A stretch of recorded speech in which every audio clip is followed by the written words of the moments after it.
Hello and welcome back to Season 3 of the EduPulse podcast.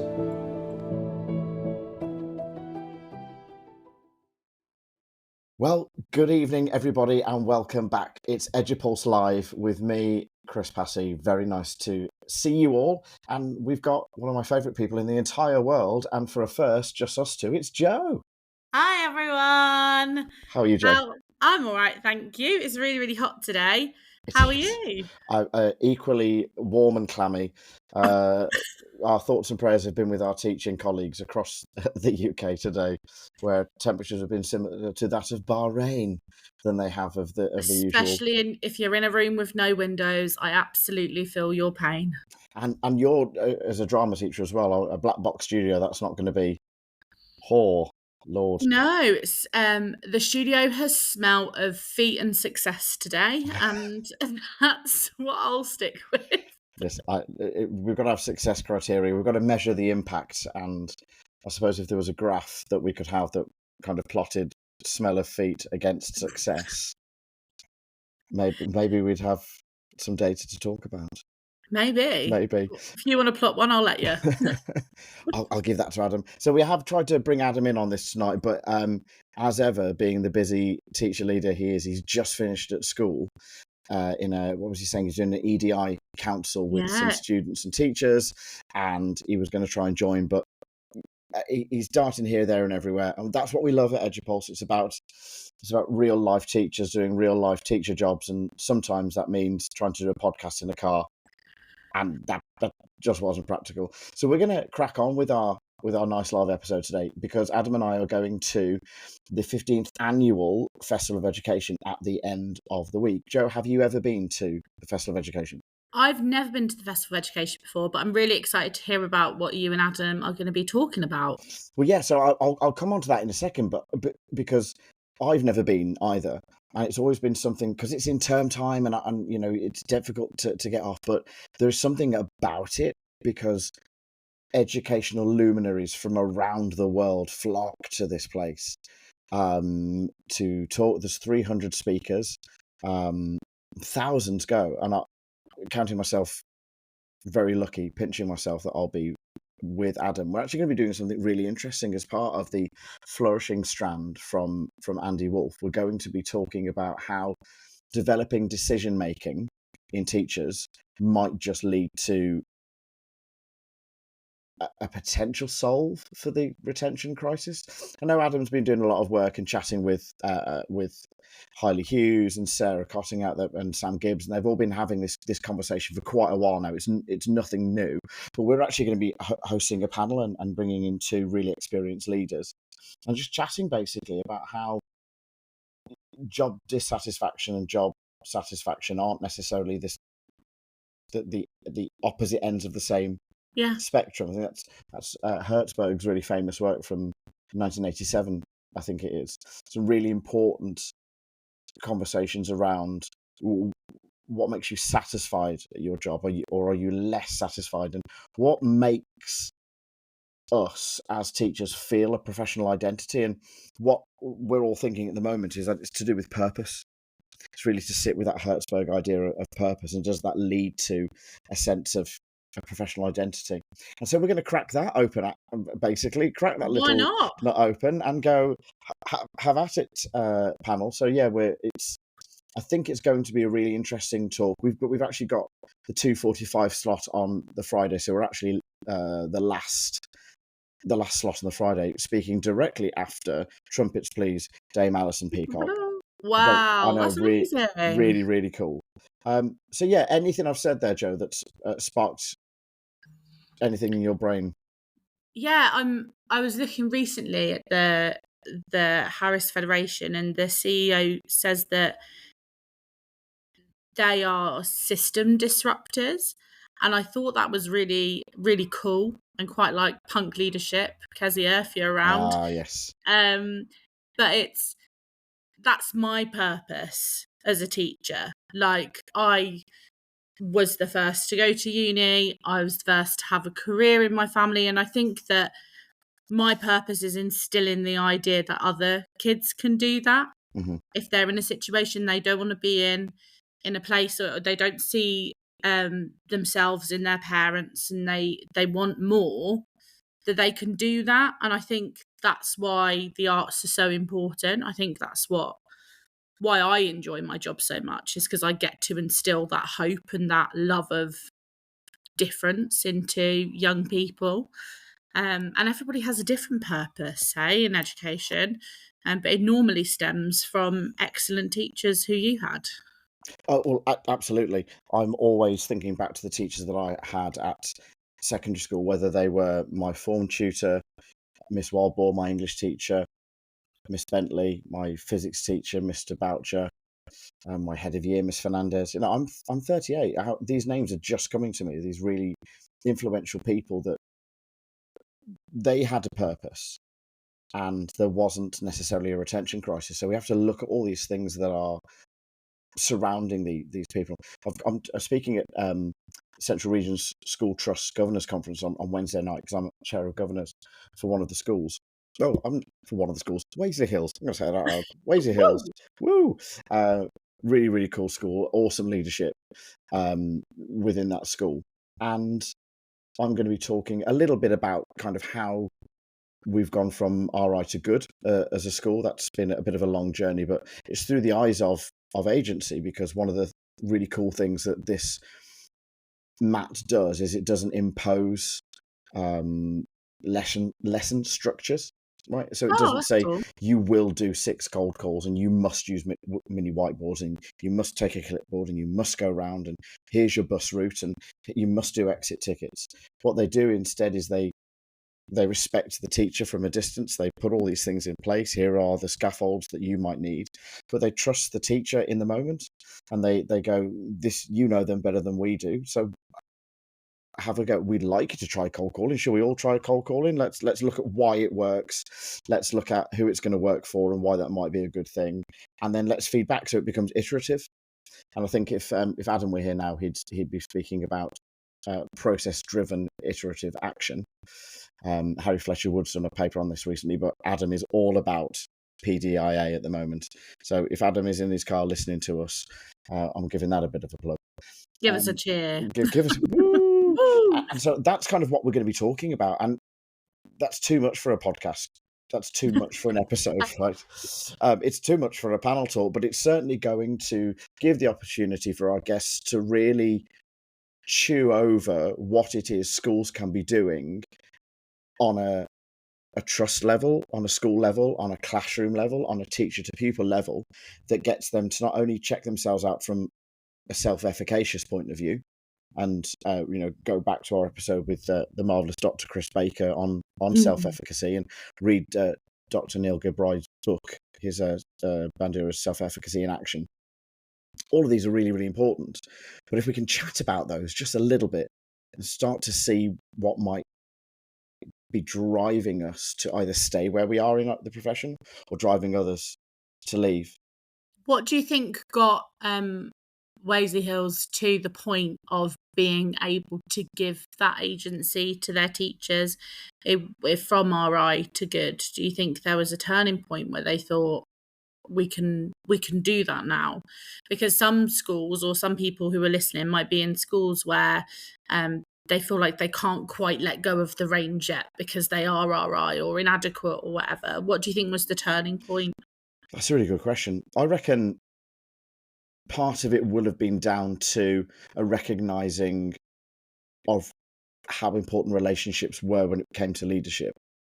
So we had a new principal, a new head teacher who had a clear vision, but also who had the, again, clear support of those above him in the trust, the executive headship team.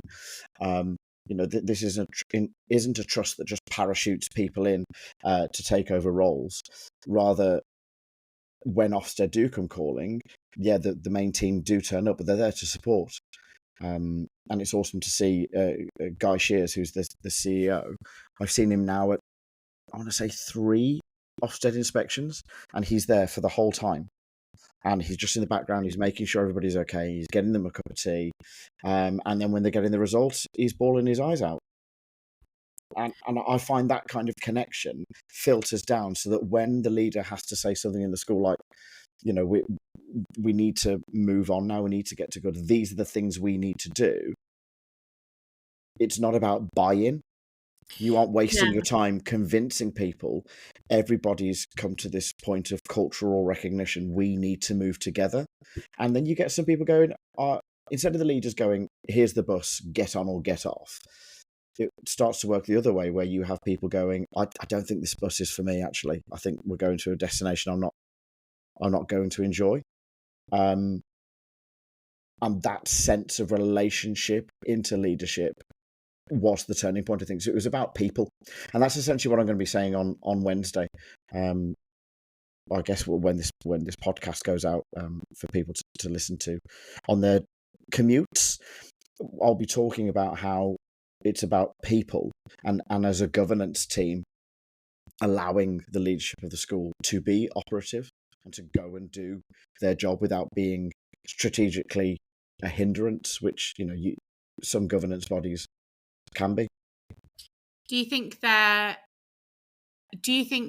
is a clear path that governance bodies can take in getting to this point of self-efficacy for teachers, making teachers want to be on the buses with their schools? I don't know, actually, because in the various different models, governing bodies have completely morphed. There are schools where there is no such thing as a governing body.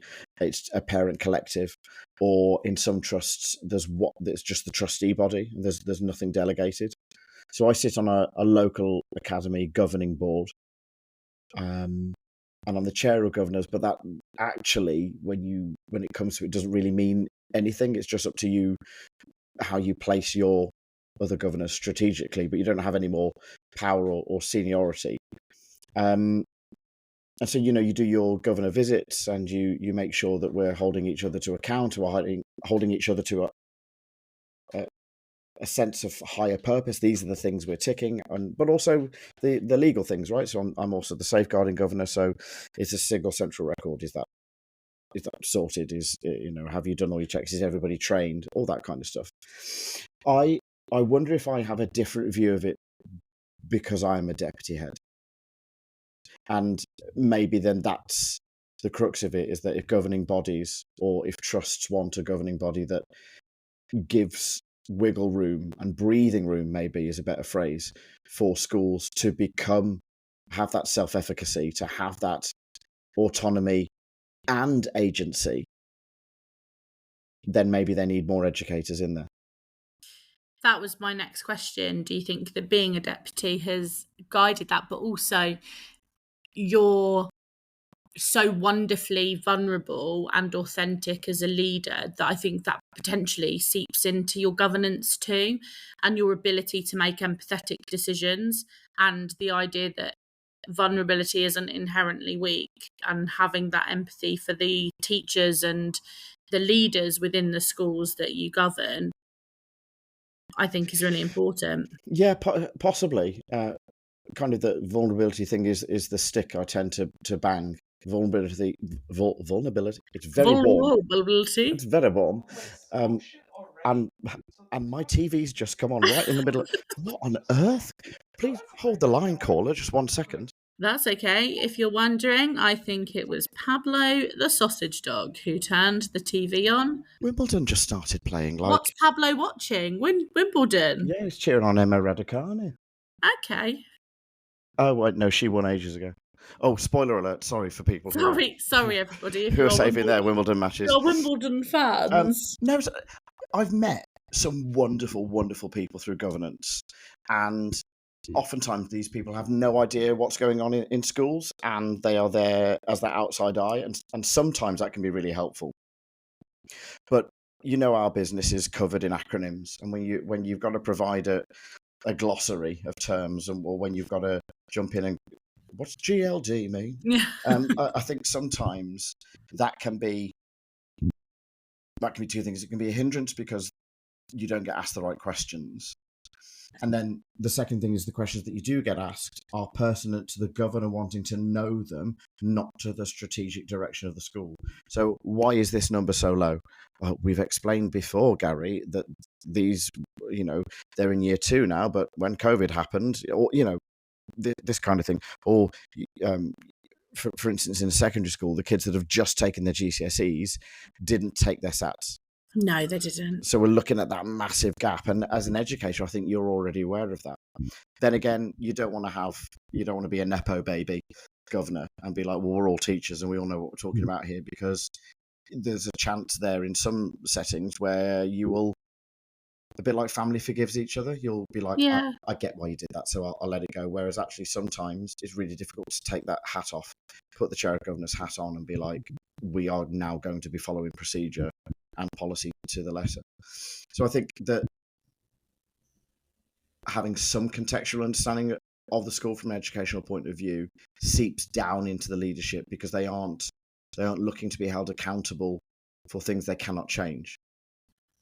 Yeah. So they could say, well, here are the numbers, here's the budget, here's everything. But governance that wants to get to the heart of the school, that goes to the school fairs and the productions and sees the beating heart of the school, I think will allow for a more agentic style of education in that school that could potentially then lead to staff members going, do you know what, it's a bit weird, and you're the X head we've had in X amount of years, we're all knackered, we're all bored of change, and you've been to and no shade to him whatsoever, but you've been to a Tom Sherrington thing and you think you know everything now, and you've bought all of his books, and I'm bored.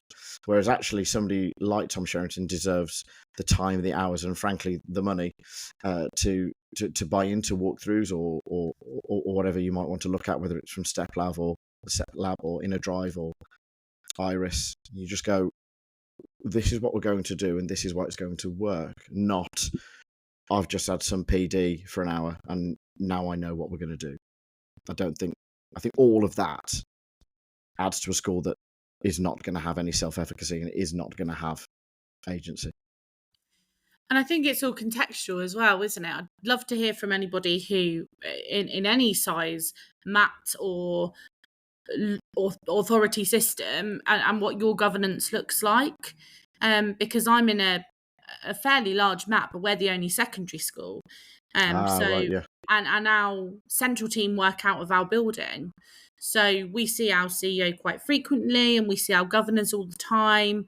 But that won't be the same for every other school. So it'd be really interesting to see other people's experiences of governance. Because I know teachers that don't really know anything about their governing bodies or the governance around their schools or the legislation.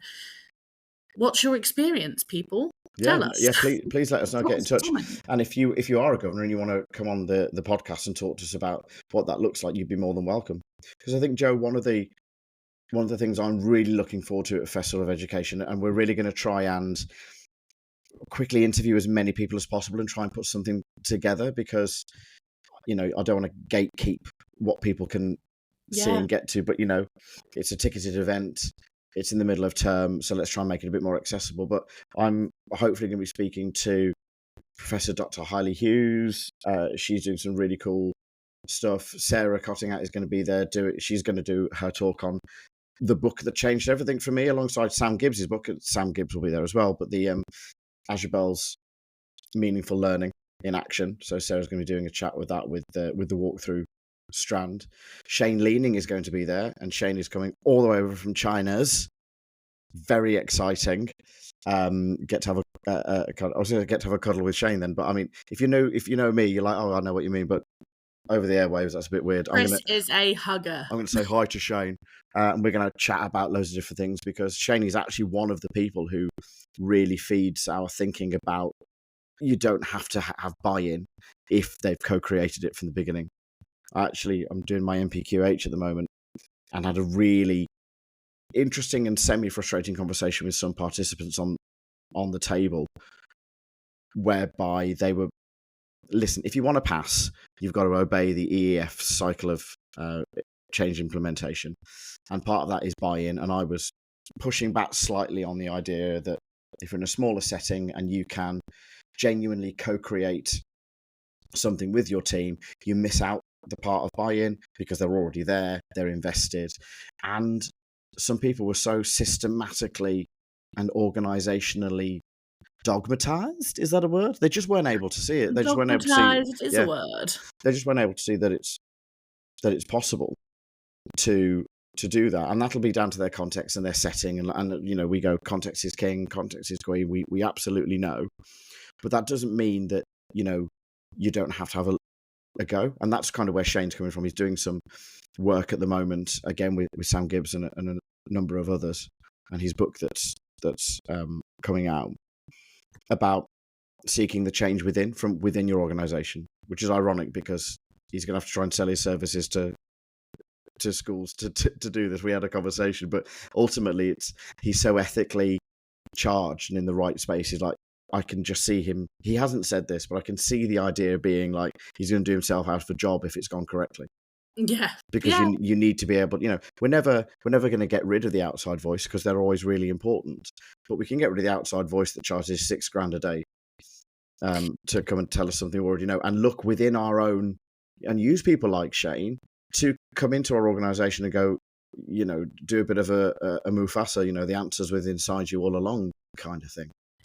Also, from the ground up, like co-creation starts at a co-planning level. So if you're a middle leader, co-planning with your teams can be so transformational to your curriculum. It absolutely should be happening in all schools. That's what department time should be about, is your co-planning of your curriculum and your cycles and your sequencing, and then that can feed up rather than feeding down as well. Yeah, totally agree. So that's what we're looking forward to, kind of in the coming week. Have you got anything exciting that's coming up in your educational world? Oh my gosh, this feels no. Well, that's all right. No, I am out, and if anybody is listening and can help me out, I'm trying to turn our brand new school, into a digital record keeping situation, because even though we're a brand new school, everything is on paper and in folders. So if you have any ingenious ways of collecting observation feedback that isn't on a Microsoft form, I'd be overjoyed to hear from you. Let me know. That's what I'm doing at the moment, wrapping my little head around that. Oh, how frustrating. Yeah, it's all right. I've also just written our teaching and learning handbook for our school, which is wonderful. Now, lovely Adam let me read his, so that helped massively as well.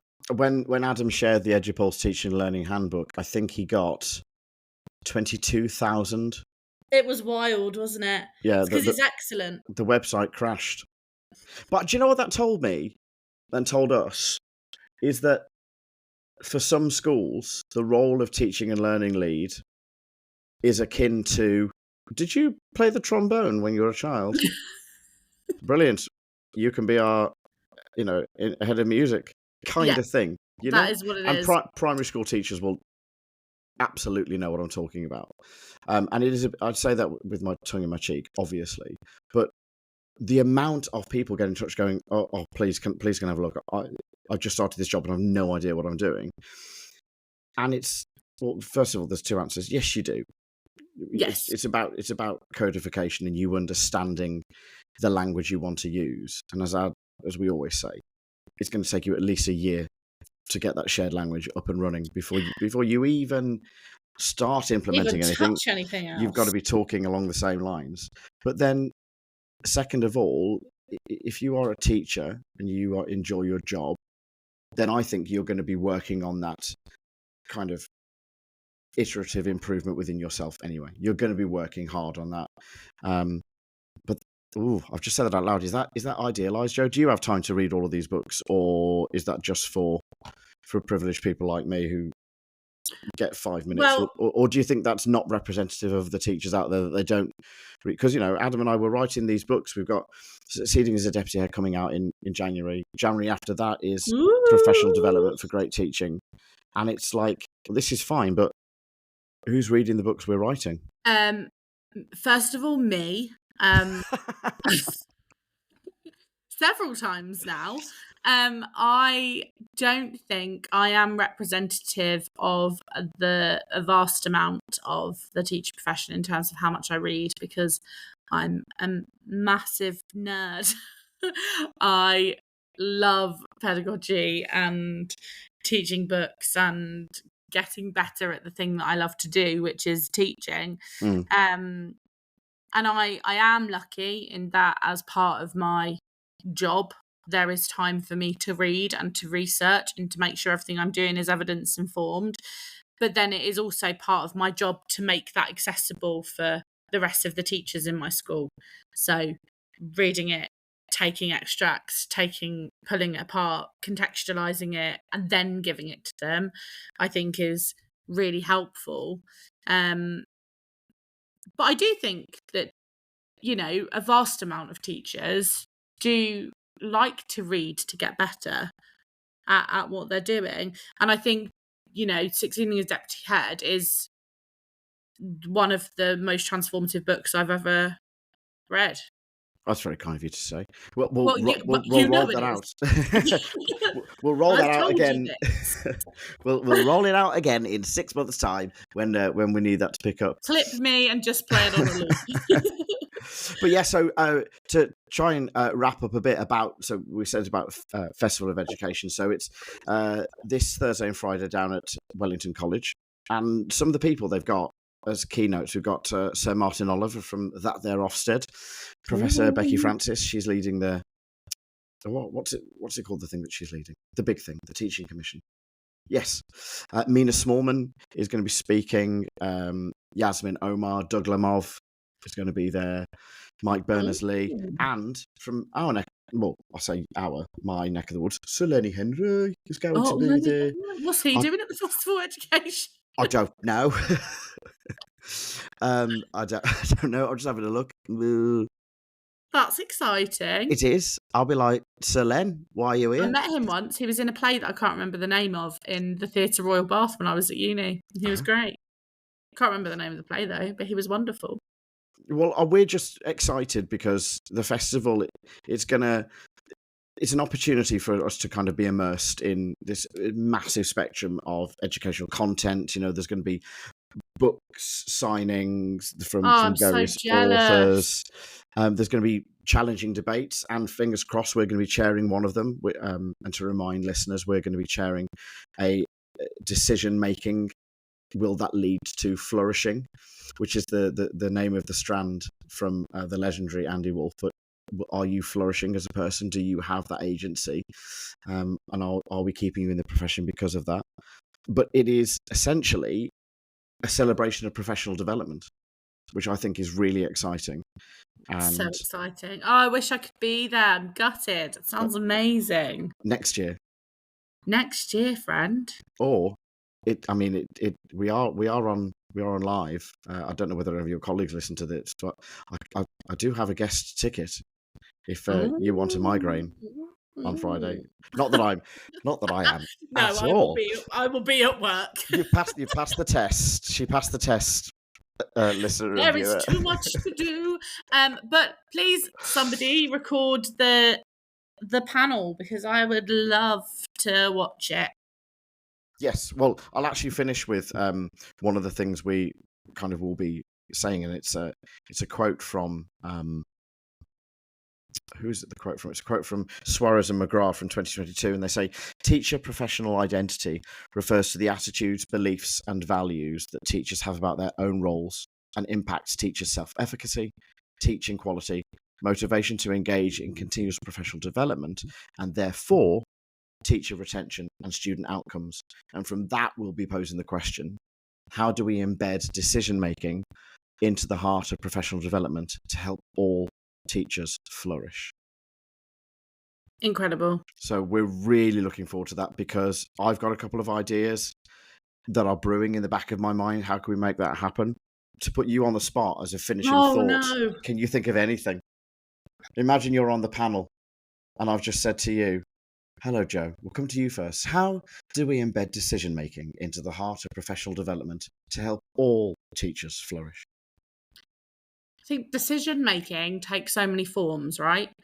And one of the ways that I have found really empowering is using coaching and instructional coaching as a means to allow teachers to make decisions about their own practice and take decisions from watching other people to make change. And I think that's really empowering. Yeah, I agree. I think that the moment that a teacher thinks they can't do something for the benefit of their children because it's not the right way to do it, I think that's where we have an issue, and hopefully that's what we're going to be unpacking.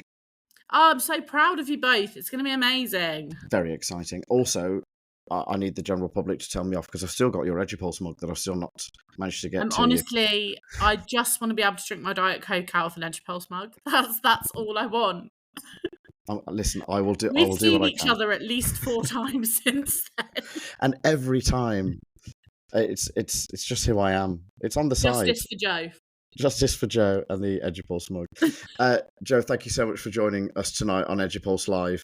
A nice little 30-minute dip into a lot of topics. We've covered good governance, agency, self-efficacy, and of course the Festival of Education. Sending love and luck to Adam out there in the world, wherever he is now driving. We miss you, Adam. He's probably off to something crazy. He'll be doing his doctoral studies now, I would imagine, whilst watching a bit of the tennis. For everybody else, thank you so much. Keep tuning in, keep listening. We've got plenty more podcasts coming up, including a new episode with the legendary Sarah Cottingham in our acclaimed series, Coaching Unpacked. Acclaimed series. 23rd in the world, don't you 23rd know? in the world. I don't know what that means, but I'm going to take it. We've had our newsletter that's gone out today, which is very posh and very... Have you seen that, Joe? Have you seen the newsletter? I have not. Well, but it's a certain... I mean, listen, if you're not signed up to the newsletter, there's something going wrong there. No, I am. I just haven't checked any of my emails. Because I've got about 2,000. Because you're a busy teacher. I'm a busy woman. I think it just proves the point, does it? Never mind. You're all a great audience. Thank you for joining me and Joe this evening. If you have any questions, we are over on X at EduPulse Co. We're on Blue Sky, EduPulse Co. And the website is edupulse.co. We like to keep things simple here at EduPulse. And we'll see you next time. Bye. Bye.